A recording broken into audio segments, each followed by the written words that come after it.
که د چا رشتې نه کېږي، که د چا څه شرعي حاجت وي، ضرورت وي، او یا دغه شان څوک په مشکلاتو کې څوک چې دا عمل وکړي د سورې یاسین، الله جل شانه به د ټولې مسلې حل کړي. السلام علیکم ورحمت الله وبرکاتو. نننۍ ویډیو زمونږ د سورې یاسین په باره کې ده. ډېر ملګري مونږ ته کال وکړي، یاره قاري صاحب زما رشتې نه کېږي، څه عمل راته وښایه. یاره قاري صاحب زما څه شرعي حاجت دی، ضرورت دی، هغه نه پوره کېږي، ټول عمر مې وظیفې وکړې، ټول عمر عبادت کومه، د الله نه دعاګانې غواړم خو زما دعا نه قبلېږي، قاري صاحب څه عمل راته وښایه. ډېر ملګري مونږ سره دې باره کې رابطه کوي. یقینا درته ډېر بهترین عمل دی او ډېر آسان عمل دی. چا چې دا عمل وکړو الله جل شانه به د ټولې مسلې حل کړي.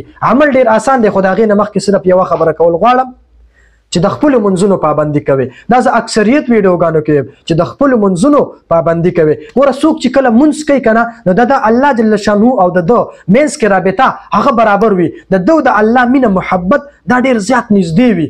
کله چې الله جل شانه وایي که نه، وایي ای بنده ته چې کله زما طرف ته را روان شي که نه، وایي زه ستا طرف ته در منډې وم، ته زما طرف ته یو قدم را روان شي، یو لیش را نږدې شي، وایي زه تا ته یو قدم در نږدې شم، یو لاس در نږدې شم.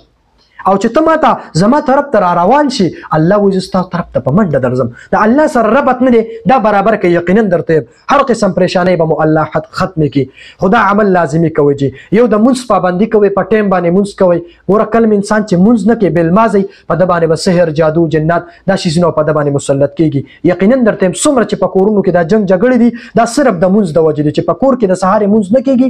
د دې د وجې د کور نه برکت هم ځي، کور کې جنګ جګړې پیدا کېږي. نو د سهار د مونځ ډېر اهتمام وکړئ. دا نور منځونه خو اسیم آلریډي هر څوک کوي، خو د سحر په منځ کې لټ وي. نو د سحر منځونه وکړئ، ان شاء الله چې ستاسو به د کور ټولې پریشانۍ ختم شي. که د چا د کور هر قسم مسله وي، د سحر منځ شروع کړئ، ان شاء الله مسلې به هم کلیر شي.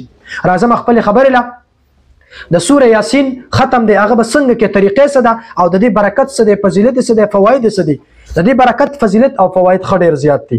د چا هر قسم حاجت وي، شرعي ضرورت وي، یقیني درته یم چې الله جل شانه په 11 ورځو کې دنه پوره کوي. که د چا د رشتې مسلې دا عمل وکړي، که د چا نور کور کې څه مسلې رکاوټونه راغلي، جنګ جګړې کېږي، نو دا عمل چې څوک وکړي الله جل شانه به د مسلې مکمل ختم کړي. عمل څه دی؟ هغه ډېر آسان دی. 2 رکعاته به نفل نیت په وتړئ، د 2 رکعاتو نفل.